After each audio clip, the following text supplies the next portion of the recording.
Guys, welcome back to my channel. ನಾನು ಇವತ್ತು ನಿಮಗೋಸ್ಕರ ಹೊಸದಾಗಿರೋ ರೆಸಿಪಿ ತಗೊಂಡು ಬಂದಿದ್ದೀನಿ. ಹೆಲ್ದಿಯಾಗಿರೋ ರೆಸಿಪಿ. ಅದೇನಂದರೆ ನುಗ್ಗೆಕಾಯಿ ಸೂಪ್. ಸೊ ನುಗ್ಗೆಕಾಯಿ ಸೂಪ್ದು ಹೆಲ್ತ್ ಬೆನಿಫಿಟ್ಸ್ ತುಂಬ ಇದೆ. ಅದೆಲ್ಲ ನಾನು ನುಗ್ಗೆಕಾಯಿ ಸೂಪ್ ಮಾಡ್ತಾನೆ ಹೇಳ್ತೀನಿ. ಸೊ ಮೊದಲಿಗೆ ಬನ್ನಿ, ಅದನ್ನು ಮಾಡೋಕ್ಕೆ ಏನೇನು ಇಂಗ್ರೀಡಿಯೆಂಟ್ಸ್ ತೊಗೊಂಡಿದ್ದೀನಿ ಅಂತ ನಿಮಗೆ ತೋರಿಸ್ತೀನಿ. ಮೊದಲಿಗೆ ನಾವು ಹಚ್ಚಿ ಇಟ್ಕೊಂಡಿರೋ ನುಗ್ಗೆಕಾಯಿನ ಕುಕ್ಕರ್ಗೆ ಹಾಕಿ ಬೇಯಿಸ್ಕೊಳ್ಳೋಣ. ಮೊದಲಿಗೆ ಕುಕ್ಕರಲ್ಲಿ ನೀರು ಹಾಕ್ಕೊಳ್ಳಿ. ನಿಮಗೆ ಎಷ್ಟು ಬೇಕೋ ನೀವು ಅಳತೆ ತಕ್ಕಂಗೆ ನೀರು ಹಾಕ್ಕೊಳ್ಳಿ. ಅದಾದಮೇಲೆ ನುಗ್ಗೆಕಾಯಿನ ಆ್ಯಡ್ ಮಾಡ್ಕೊಳ್ಳಿ. ಜೊತೆಗೆ ಸ್ವಲ್ಪ ಅರಿಶಿನ ಆ್ಯಡ್ ಮಾಡ್ಕೊಳ್ಳಿ. ಸ್ವಲ್ಪ ಉಪ್ಪು ಆ್ಯಡ್ ಮಾಡ್ಕೊಳ್ಳಿ. ನೋಡಿದ್ರಲ್ಲ, ಇಷ್ಟೇ ಅದಕ್ಕೆ ಹಾಕಿ ಬೇಯಿಸ್ಬೇಕಾಗಿರೋದು. ಸೊ ಇವಾಗ ಕುಕ್ಕರ್ ಮುಚ್ಚಳನ ಮುಚ್ಚಿಬಿಟ್ಟು ಒಂದು 5 ನಿಮಿಷ, ಅದು 3 ವಿಜಿಲ್ ಬರೋ ತನಕ ಬಿಟ್ಬಿಡೋಣ. ಅಷ್ಟರಲ್ಲಿ ನಾವು ಈರುಳ್ಳಿ, ಮೆಣಸಿನ್ಕಾಯಿ, ಬೇರೆ ಏನೇನು ಇಂಗ್ರೀಡಿಯೆಂಟ್ಸ್ ಬೇಕು ಅದನ್ನೆಲ್ಲ ಹಚ್ಕೊಳ್ಳೋಣ.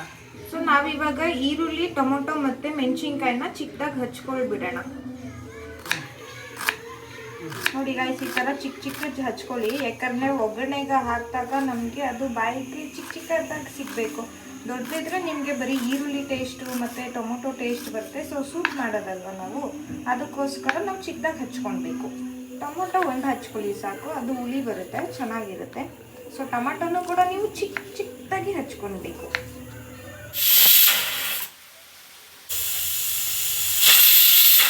ಇವಾಗ ನೋಡಿ, ನಾನು ಒಗ್ಗರಣೆಗೆ ಈರುಳ್ಳಿ, ಟೊಮೊಟೊ, ಮೆಣಸಿನ್ಕಾಯಿ ಎಲ್ಲ ಹಚ್ಚಿಟ್ಕೊಂಡಿದ್ದೀನಿ. ಸೊ ಗೈಸ್ ನೋಡಿ, ಕುಕ್ಕರು ಬಿಟ್ಟಿದೆ. ನೋಡಿ, ನುಗ್ಗೆಕಾಯಿ ಚೆನ್ನಾಗಿ ಬೆಂದಿದೆ ನುಗ್ಗೆಕಾಯಿನೂ. ಅದನ್ನು ಸಪ್ರೇಟಾಗಿ ನಾನು ಒಂದು ಪ್ಲೇಟಲ್ಲಿ ತೆಕ್ಕೊತಿದ್ದೀನಿ. ನೋಡಿ, ಈ ಥರ ಪ್ಲೇಟಲ್ಲಿ ತೆಕ್ಕೊಳ್ಳಿ. ನುಗ್ಗೆಕಾಯಿನ ಸಪ್ರೇಟಾಗಿ ತೆಗೆದಿಟ್ಕೊಂಡಿದ್ದೀನಿ. ಅದು ನೀರೇನು ಚೆಲ್ಲಕ್ಕೆ ಹೋಗಬೇಡಿ. ನಮಗೆ ಸೂಪ್ ಮಾಡೋಕ್ಕೆ ಇದೇ ನೀರು ಬೇಕಾಗುತ್ತೆ. ನೀರನ್ನು ಸೈಡಲ್ಲಿ ಎತ್ತಿಟ್ಕೊಂಡಿರಿ. ಸೂಪ್ ಮಾಡೋದಕ್ಕೆ ಇವಾಗ ನುಗ್ಗೆಕಾಯಿನ ಬೇಯಿಸ್ಕೊಂಡಿದ್ದೀವಿ ಅಲ್ವಾ, ಆ ನುಗ್ಗೆಕಾಯಿನ ಈ ಥರ ಚಿಪ್ಪೆ ಮತ್ತು ಅದು ಒಳಗೆ ಇರೋ ಎಸ್ಲನ್ನು ಸಪ್ರೇಟ್ ಮಾಡ್ಕೊಂಡ್ಬಿಡಿ. ಯಾಕೆಂದರೆ ನಾವಿವಾಗ ಮಿಕ್ಸಿಗೆ ಹಾಕಬೇಕು ಅಂದರೆ ಅದು ಫುಲ್ ಗ್ರೈಂಡ್ ಆಗಬೇಕು. ಚೆನ್ನಾಗಿ ಗ್ರೈಂಡ್ ಆಗಬೇಕು ಅಂದರೆ ಅದನ್ನು ಸಪ್ರೇಟ್ ಮಾಡ್ಕೊಳ್ಬೇಕು. ನುಗ್ಗೆಕಾಯಿದು ತುಂಬ ಹೆಲ್ತ್ ಬೆನಿಫಿಟ್ಸ್ ಬರುತ್ತೆ. ಹೆಲ್ತ್ ಬೆನಿಫಿಟ್ಸ್ ಅಂದರೆ ನಿಮಗೆ ಚಿಕ್ಕ ಮಕ್ಕಳಲ್ಲಿ ಡೈಜೆಷನ್ ಆಗಿರ್ಬೋದು, ಅಥವಾ ವಯಸ್ಸಾದವರು ಮನೆಯಲ್ಲಿ ಡೈಜೆಷನ್ ಪ್ರಾಬ್ಲಮ್ ಆಗಿರ್ಬೋದು, ಅದಕ್ಕೆಲ್ಲ ತುಂಬ ಹೆಲ್ಪ್ ಆಗುತ್ತೆ. ಡೈಜೆಷನ್ ಇಂಪ್ರೂವ್ ಮಾಡುತ್ತೆ, ಪ್ಲಸ್ ನಿಮ್ಮದು ಬ್ಲಡ್ ಪ್ಯೂರಿಫೈ ಕೂಡ ಮಾಡುತ್ತೆ. ವಾರಕ್ಕೊಂದ್ಸತಿ ಮೊರಿಂಗಾ ಅಂದರೆ ನುಗ್ಗೆಕಾಯಿನ ನೀವು ಯೂಸ್ ಮಾಡ್ತಾಯಿರಿ. ಅಡುಗೆಗಾಗಲಿ ಅಥವಾ ಯಾವುದಾದ್ರೂ ಸಾಂಬಾರು ಮಾಡ್ತೀನಿ ಅಂದರೆ ಅದರಲ್ಲಿ ಒಂದು ಸ್ವಲ್ಪ ಹಾಕಿದ್ರೂ ನಿಮಗೆ ಹೆಲ್ತ್ ಬೆನಿಫಿಟ್ಸ್ ಇರುತ್ತೆ.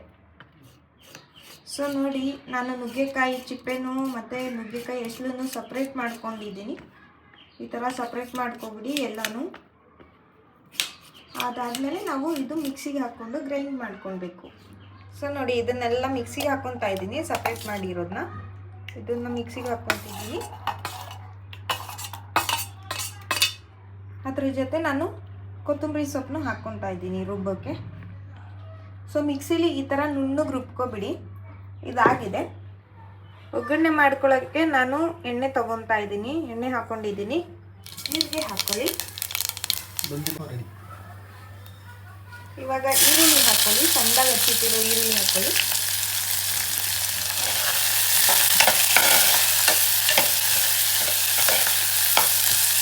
ಇವಾಗ ನಾನು ಅದಕ್ಕೆ ಟೊಮೊಟೊ ಹಾಕ್ಕೊಂಡಿದ್ದೀನಿ. ಹಚ್ಚಿಟ್ಟಿರೋ ಮೆಣಸಿನ್ಕಾಯಿನೂ ಹಾಕ್ಕೊಂಡಿದ್ದೀನಿ, ಹಸಿ ಮೆಣಸಿನ್ಕಾಯಿ. ಅದನ್ನು ಸ್ವಲ್ಪ ಫ್ರೈ ಮಾಡ್ಕೊಳ್ಳಿ. ಸೊ ನೋಡಿ, ಇದನ್ನು ನೋಡ್ಕೊಳ್ಳಿ. ಇದು ಬೆಂದಾದಮೇಲೆ ನಾವು ಮಿಕ್ಸಿಗೆ ಹಾಕಿದ್ದೀವಲ್ಲ, ಇದು ಮೊರಿಂಗಾದು ಪೇಸ್ಟ್, ಅದನ್ನು ಆ್ಯಡ್ ಮಾಡ್ಕೊಂಡ್ಬಿಡಿ. ಮಿಕ್ಸ್ ಮಾಡಿಕೊಂಡು ಅದನ್ನು ಸ್ವಲ್ಪ ಹೊತ್ತು ಫ್ರೈ ಮಾಡ್ಕೊಳ್ಬೇಕು. ಅದನ್ನು ಸ್ವಲ್ಪ ನೀರು ಹಾಕ್ದಲೇ ಹೀಗೆ ಫಸ್ಟ್ ಫ್ರೈ ಮಾಡ್ಕೊಳ್ಳಿ.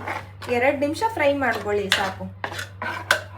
ಇದರಲ್ಲಿ ಇನ್ನೂ ನಾವು ಆವಾಗಲೇ ಬೇಯಿಸಿಟ್ಕೊಂಡಿದ್ವಲ್ಲ ನೀರು, ಅದನ್ನು ಕೂಡ ಆ್ಯಡ್ ಮಾಡಬೇಕು. ಇದನ್ನು ಫಸ್ಟ್ ಸ್ಟೇರ್ ಮಾಡಿಕೊಂಡು 2 ನಿಮಿಷ ಇದೇ ಥರ ಫ್ರೈ ಮಾಡ್ಕೊಳ್ಳಿ ಹೈ ಫ್ಲೇಮಲ್ಲಿ.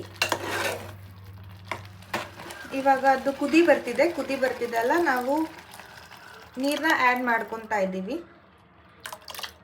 ಸೊ ನೀರು ಆ್ಯಡ್ ಮಾಡ್ಕೊಳ್ಳಿ. ಹೈ ಫ್ಲೇಮಲ್ಲೇ ಇಟ್ಟಿರಿ. ಇದನ್ನು ಕುದಿಸ್ಬೇಕು. ಕುದಿಬೇಕಂದ್ರೆ ನೋಡ್ಕೊಳ್ಳಿ, ಒಂದು 3-4 ಕುದಿ ಬರಬೇಕು ಅದು. ಸೊ ಗೈಸ್ ನೋಡ್ಕೊಳ್ಳಿ, ಸೂಪ್ ಕುದೀತಾ ಇದೆ. ಆವಾಗ ನೀವು ಉಪ್ಪು ಹಾಕ್ಕೊಳ್ಳಿ. ನಿಮ್ಗೆ ಎಷ್ಟು ಬೇಕು ಒಂದು ಸರ್ತಿ ಟೇಸ್ಟ್ ಮಾಡಿಕೊಂಡು ಉಪ್ಪು ಹಾಕ್ಕೊಳ್ಳಿ. ನಾನಿಲ್ಲಿ ಸ್ವಲ್ಪ ಉಪ್ಪು ಕಮ್ಮಿ ಆಗಿತ್ತು ಸ್ಟಾರ್ಟಿಂಗಲ್ಲಿ, ಅದಕ್ಕೆ ಇವಾಗ ಹಾಕ್ಕೊತಾ ಇದ್ದೀನಿ. ಇದು ಸೂಪ್ ಉಪ್ಪು ಹಾಕಿದ್ಮೇಲೆ 2 ಮಿನಿಟ್ಸ್ ಕುದಿಸ್ಬಿಟ್ರೆ ನಿಮಗೆ ಮೋರಿಂಗಾ ಸೂಪ್ ರೆಡಿ ಆಗುತ್ತೆ.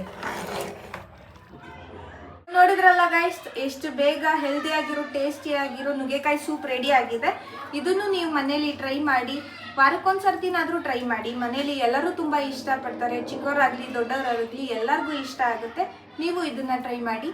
ಮತ್ತು ಹಾಗೆ ನನ್ನ ಚಾನಲ್ನ ಮಧ್ಯದಲ್ಲಿ ಸಬ್ಸ್ಕ್ರೈಬ್ ಮಾಡಿ, ಲೈಕ್ ಮಾಡಿ, ಕಮೆಂಟ್ ಮಾಡಿ. Thank you.